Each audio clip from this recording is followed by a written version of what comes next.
semuanya, balik lagi di channel YouTube aku. Buat yang belum kenal, namaku Sasa. Dan di video kali ini aku mau bahas tentang reksadana. Aku mau ngikutin dulu, buat yang belum subscribe channel ini karena aku bakal banyak bikin video tentang investasi di channel ini. Jangan sampai ketinggalan ya. Sebelumnya aku mau kasih tahu dulu nih, reksadana itu apa sih? Reksadana itu adalah kumpulan dari produk keuangan yang dikelola oleh manajer investasi. Banyak banget orang yang tanya, apa sih bedanya reksadana sama saham? Bagusan mana sih reksadana sama saham? Harusnya aku investasi di mana sih, reksadana atau saham? Jawabannya sebenarnya tergantung dari diri kita sendiri. Ada 3 pertanyaan yang harus kamu jawab sebelum kamu nentuin kamu mau reksadana atau saham. Yang pertama, apakah kamu punya pengetahuan? Maksudnya pengetahuan tentang apa sih?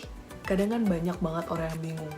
Aku nggak tahu nih caranya analisa suatu saham, aku nggak tahu nih harus investasi di obligasi yang mana, aku nggak tahu harus investasi di saham yang mana. Nah, pertanyaan itu balik lagi ke kamu. Apakah kamu punya pengetahuan untuk menganalisa saham, obligasi, atau instrumen investasi lain yang akan kamu invest? Nah, kalau jawabannya kamu nggak tahu, berarti mungkin reksadana adalah instrumen yang tepat buat kamu. Yang kedua, apakah kamu punya waktu? Waktu buat apa sih maksudnya? Waktu dalam banyak hal tentang investasi. Misalnya, waktu untuk menganalisa suatu instrumen investasi secara fundamental maupun teknikal. Waktu untuk tahu kapan kamu harus beli, kapan kamu harus jual, kapan kamu harus masuk, kapan kamu harus keluar, dan lain sebagainya. Kalau jawabannya enggak, nah mungkin reksadana juga adalah jawaban yang tepat untuk instrumen investasi kamu. Nah yang ketiga adalah uang. Kita tahu kan reksadana itu minimal pembeliannya ada yang 100.000, bahkan ada yang 10.000. Sementara kalau saham, itu minimal pembeliannya kalau di pasar reguler itu 1 lot. Dan ada beberapa saham yang 1 lotnya aja itu harganya sudah 2 juta sampai 3 juta. Jadi untuk kamu yang baru mau mulai investasi dengan jumlah uang yang minimal, mungkin reksadana adalah pilihan yang tepat juga untuk kamu. Nah, bedanya reksadana sama saham itu apa berarti? Kalau saham, itu kan kita sendiri yang masuk ke pasar modal, terus kita beli saham apa yang mau kita investasikan. Sementara kalau ke reksadana, itu tuh kita ibaratnya minta tolong ke manajer investasi untuk memilihkan produk-produk keuangan yang cocok untuk investasi kita. Nah, reksadana itu ada macam-macam, ada banyak jenisnya. Ayo kita mulai bahas satu-satu. Yang pertama ada reksadana pasar uang atau RDPU.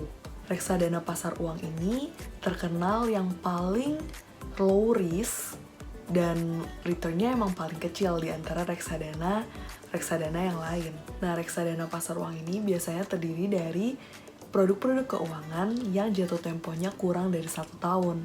Misalnya deposito bank, atau obligasi, atau surat utang yang jatuh temponya kurang dari 1 tahun. Terus yang kedua ada reksadana pendapatan tetap. Reksadana pendapatan tetap ini risknya lebih besar daripada reksadana pasar uang. Returnnya juga lebih besar dari reksadana pasar uang.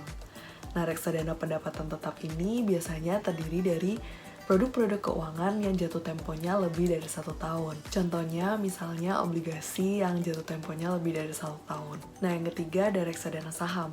Sesuai dengan namanya, reksadana saham ini terdiri dari saham-saham yang dikelola oleh manajer investasi. Bisa dibilang reksadana saham ini risk dan returnnya paling tinggi di antara jenis-jenis reksadana yang lain.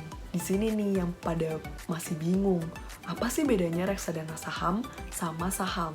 Nah, seperti yang udah aku bilang tadi, kalau di saham itu kita terjun sendiri ke pasar modal, pilih sendiri saham apa yang mau kita beli untuk kita investasikan.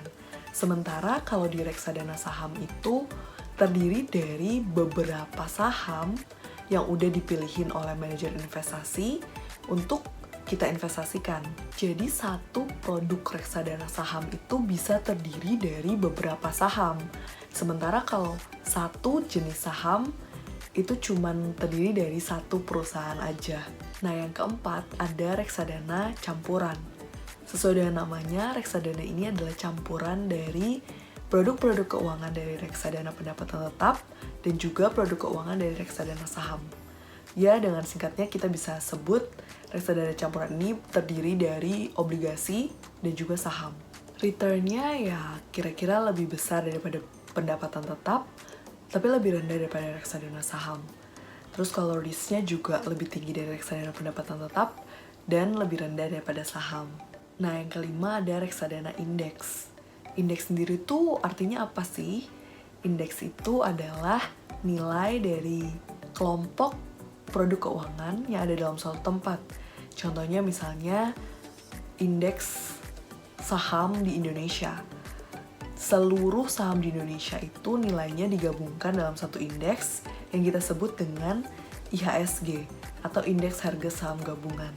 Nah, contoh indeks-indeks yang lain misalnya Indeks 30, Indeks 20, terus LQ45, dan lain sebagainya.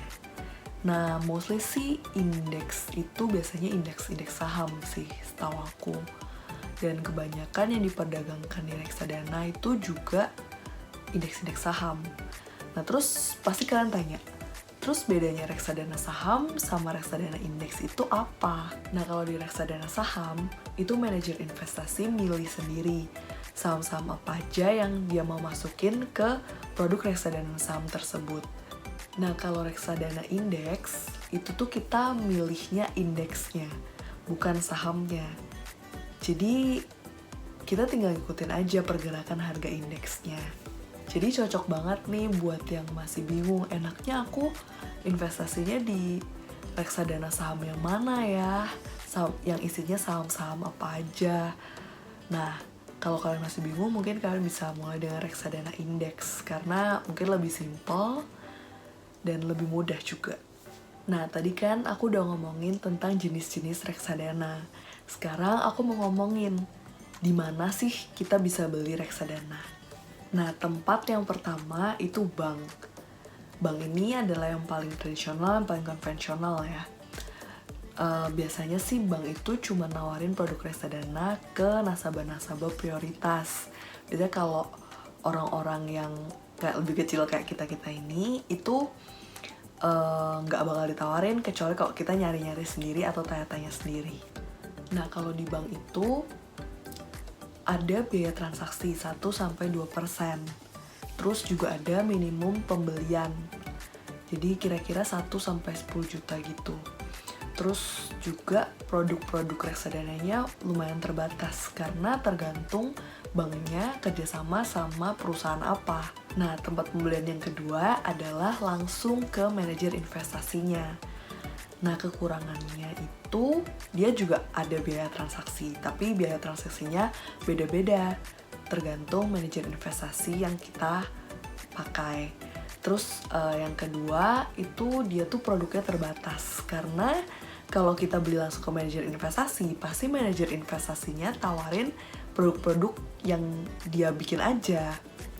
Terus yang ketiga, kantor cabangnya itu terbatas. Karena manajer investasi itu kan fokusnya untuk mengelola dana masyarakat, bukannya untuk jualan. Jadi kantornya itu mostly cuma ada di kota-kota besar kayak Jakarta, dan ya kota-kota yang besar lah. Biasanya sih untuk jualannya mereka tuh kerja sama bank. Makanya kalau untuk kantor cabang itu manajer investasi ini agak terbatas. Tempat yang ketiga itu online. Nah, sebenarnya kalau beli reksadana online ini lebih banyak keuntungannya daripada kerugiannya sih. Yang pertama, biaya transaksinya 0%. Terus produk-produk investasinya lebih beragam daripada kalau kita beli ke bank dan manajer investasinya langsung. Transaksinya jauh lebih gampang. Kita cuma tinggal pakai HP aja udah bisa transaksi jual beli reksadana. Terus kalau kita mau transaksi jual beli reksadana, nggak usah repot-repot hubungin manajer investasi atau nggak usah repot-repot pergi ke bank. Kita tinggal langsung ya jual dan beli sesuai kemauan kita aja lewat handphone, dan itu benar-benar praktis banget kan. Minimal pembeliannya juga rendah, ada yang 100.000, bahkan ada juga yang 10.000 kalau di online. Terus reksadana di online ini biasanya ada fitur-fitur yang kayak kasih rekomendasi gitu ke kita. Kayak contohnya kita lebih cocok investasi di reksadana produk yang mana kalau profil resiko kita seperti ini. Nah, tadi kan aku udah ngomongin jenis-jenis reksadana sama tempat kita bisa beli reksadana. Sekarang aku mau ngomongin tentang biaya-biaya yang harus kita perhatiin ketika kita beli reksadana. Nah, biaya yang pertama adalah management fee. Jadi karena kita pakai jasanya manajer investasi untuk mengelola uang kita, ya wajar aja kita harus bayar management fee. Nah, biaya management fee ini tergantung dari jenis-jenis reksadana yang udah aku sebutin tadi. Jadi, kalau reksadana pasar uang tuh biaya management fee-nya paling rendah, sekitar 0,3 sampai 0,5%. Terus kalau reksadana pendapatan tetap, reksadana campuran, reksadana indeks, itu biayanya kira-kira 1-2% lah. Terus yang kelima, reksadana saham, itu biayanya biasanya paling tinggi, sekitar 2%. Nah, bahkan itu ada yang reksadana saham management fee-nya sampai 5%. Nah, biasanya reksadana saham yang seperti ini patut dicurigai ya, karena biasanya manajer investasinya itu menawarkan fixed return. Nah, setahu aku sih nggak boleh ada reksadana yang menawarkan fixed return. Fixed return misalnya manajer investasi itu menawarkan return 15% per tahun. Nah, itu sebenarnya nggak boleh. Jadi di reksadana itu nggak boleh ada yang menawarkan fixed return. Nah, terus biaya yang kedua adalah biaya pembelian atau subscription fee. Nah, pas kita mau beli, itu biasanya ada biaya pembelian sekitar 1-2%. Nah, tapi biaya pembelian ini cuma berlaku kalau kita beli reksadana ini di bank atau di manajer investasinya langsung. Sementara kalau di online itu udah nggak ada lagi biaya pembelian, alias 0%.